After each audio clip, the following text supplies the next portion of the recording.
আমি মোহাম্মদ আব্দুল শহীদ। আজ আলোচনা করব একাদশ ও দ্বাদশ শ্রেণীর আইসিটি বইয়ের বুলিয়ান এক্সপ্রেশনের সাহায্যে সরল করা অর্থাৎ সরল 4 নিয়ে আলোচনা করব। উদাহরণ 4 লেকচার পাবলিকেশনের উদাহরণ 4 নিয়ে আলোচনা করব। আমি লেকচার পাবলিকেশনের সবগুলো উদাহরণই ধারাবাহিকভাবে আলোচনা করতেছি। আজকে উদাহরণ 4 নিয়ে আলোচনা করছি। এর পূর্বের লেকচারগুলোতে আমি 1, 2, 3 নিয়ে আলোচনা করছিলাম। আজকে পার্ট 4 নাম্বার উদাহরণ নিয়ে আলোচনা করব। এখানে একটা সরল দেওয়া আছে। সরলটি দেওয়া আছে বি সি বার যোগ A bar D into bracket দেওয়া মানে বোঝায় গুণ। এই পুরোটার সাথে গুণ আছে এ বি বার যোগ সি ডি বার।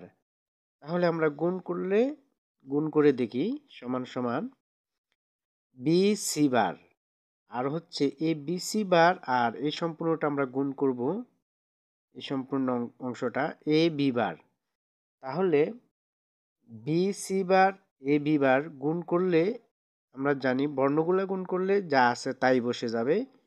এখানে আছে বি সি বার, এখানে আছে এ বি বার। এটা যেভাবে আছে আমরা ওইভাবে বসায় দিব। তাহলে গুণ দিলে একটু সাজায় লিখি। এ আগে আছে, আগে লিখি এ, এরপরে বি, বির পরে সি।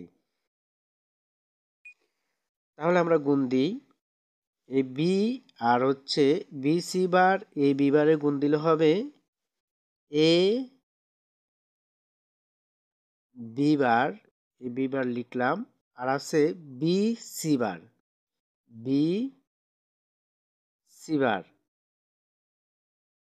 প্রথমে আছে এ বি বার, আমি সাজা লিখতেছি, এলোমেলো লিখলেও হবে, সাজা লিখলে সুন্দর হয় আর কি। এ বি বার এ বি বার লিখলাম। এরপর আছে B C bar, B C bar যেভাবে আছে এভাবে লিখলাম। এখানে আছে যোগ। এখন বি সি বার দিয়ে এ বি বারকে গুণ দিলাম। এরপরে আবার সম্পূর্ণ এই বি সি বারকে সি বার ডি দ্বারা গুণ করব। সি বার ডি দ্বারা গুণ করব। তাহলে এখানে আছে প্লাস চিহ্ন, আমরা প্লাস চিহ্নটা দিব।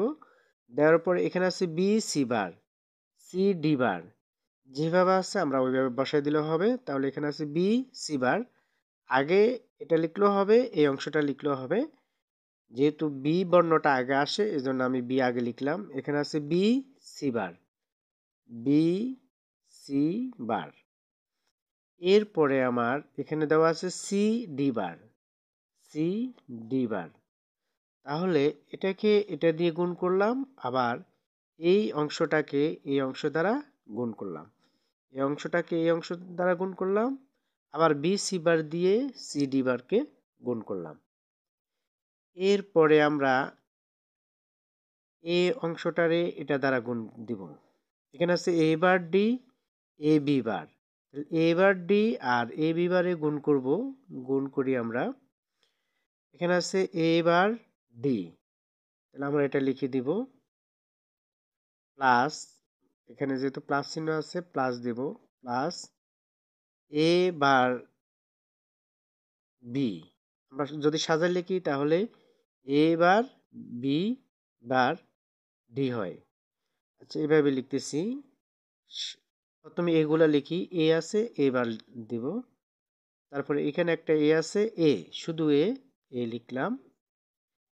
এরপরে দেওয়া আছে ডি,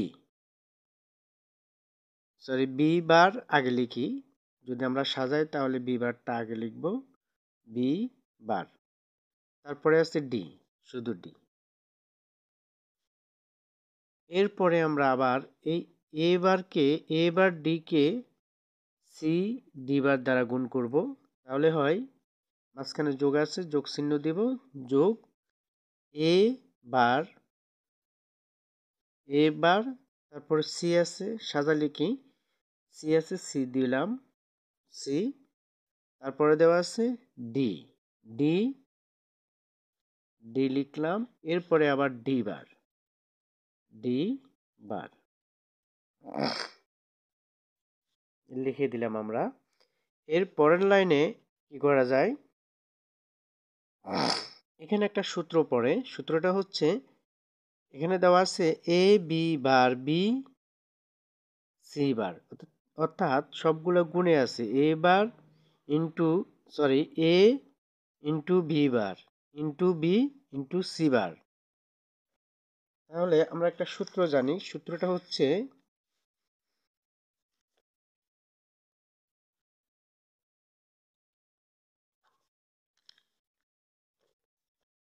এ ডট এ বার অথবা এ বার ডট এ সমান 0। তাহলে আমরা জানি এ ডট এ বার সমান 0।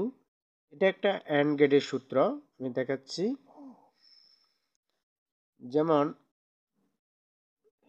অ্যান্ড গেট, এটা একটা অ্যান্ড গেট। আমরা জানি অ্যান্ড গেটের ইনপুটে যে কোনো একটি 0 হলে আউটপুট 0 হয়ে যায়। এটা 2 ইনপুট বিশিষ্ট একটি অ্যান্ড গেট। এখানে যদি আমি এটার মান এ ধরি আর এটার মান এ বার ধরি, আমরা জানি এই সার্কিটগুলোতে 0 অথবা 1 ইনপুট দেওয়া যায়। এর মান যদি আমরা 0 ধরি, আউটপুট হবে এখানে এ বার মানে এর বিপরীত মান। এর মান এখানে 0 ধরলে এর বিপরীত হবে 1। তাহলে এখানে 0 এখানে 1, ইনপুট একটার ইনপুট, এখানে এই ইনপুটের নাম ইনপুট দিচ্ছি 0, আবার এই ইনপুটে দিচ্ছি 1, অর্থাৎ আমার ইনপুটে যে কোনো একটা 0 আছে। অ্যান্ড গেটে গুণের যুক্তিক কাজ করে, তাহলে 0 আর 1 গুণ দিলে হবে 0, অথবা অ্যান্ড গেটের ইনপুটে যে কোনো একটা 0 হলে আউটপুট 0 হয়ে যায়। এখানে ইনপুট যে কোনো একটা 0 আছে, আউটপুট হয়ে যাবে 0। আবার এটার মান 1 ধরলেও এখানে এ বার মানে বিপরীত, এখানে হবে 0, তাহলে আউটপুট হবে 0। যে কোনো একটা 0 হলেই তো আউটপুট 0 হবে অ্যান্ড গেটে। আমাদেরকে অ্যান্ড গেটটা বুঝতে হবে, অ্যান্ড গেট থেকে এই সূত্রটা আসছে। আমি এর পূর্বের লেকচারগুলোতে দেখাইছি কিভাবে এই সূত্রগুলো তৈরি হচ্ছে লজিক গেট থেকে। তাহলে এখানে একটা সূত্র পড়ে, সূত্রটি হচ্ছে এ যেভাবে আছে সেভাবে থাকবে, ইনটু গুণ বা ডট চিহ্ন দিলেও হবে বি বার ডট বি। এটা মানে তো একটু আগে বললাম এ বার ডট এ সমান 0। তাহলে এখানে বি কে যদি এ ধরি, তাহলে এ বার ডট এ সমান হয় 0। তাহলে এটার মান আমরা বসাই 0। আবার গুণ চিহ্ন দেওয়া আছে, এখানেও আমরা ডট দিলে হবে, গুণ চিহ্ন দিলে হবে। সি বার যেভাবে আছে সেভাবে থাকবে, প্লাসের plus B into C bar dot C. তাহলে এটা সূত্র পড়ে যায় এ বার ডট এ মানে 0, তাহলে সি বার ডট সি মানে হয় 0 ইন্টু ডি বার, যোগ এ বার এ মানে 0 ইন্টু বি বার ডি,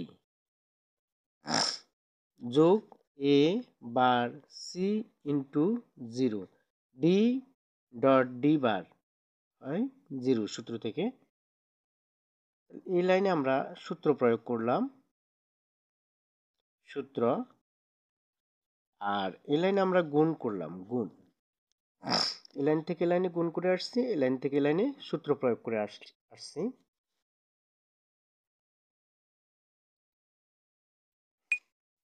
এখন সমান সমান দিয়ে আমরা লিখতে পারি 0-র সাথে যে কোনো কিছু গুণ দিলে হয়ে যায় 0। আমরা জানি 0-র সাথে যে কোনো জিনিস গুণ দিলে হয়ে যায় 0। তাহলে এখানে 0 গুণ এ মানে 0, 0 গুণ সি বার মানে 0, প্লাস যোগের যোগ, এই যোগ চিহ্ন এটা দিলাম, বি গুণ 0, বির সাথে 0 গুণ দিলে 0ই হবে, আবার ডি 0, ডি কে 0 দ্বারা গুণ দিলে 0ই হবে, 0 প্লাস এখানেও এই যে গুণ 0 কে যদি 0 দিয়ে যদি বি বার ডি কে গুণ দিই 0 হবে, 0 যোগ এখানেও আমার 0 হয়, এই যে এই 0 দিয়ে এ বার সি কে গুণ দিলে 0 হবে। তাহলে সমান সমান দিয়ে আমরা লিখতে পারি 0। তাহলে আমাদের সরলকৃত মানটি হচ্ছে 0, আনসার 0, অথবা সুতরাং সরলকৃত মান 0।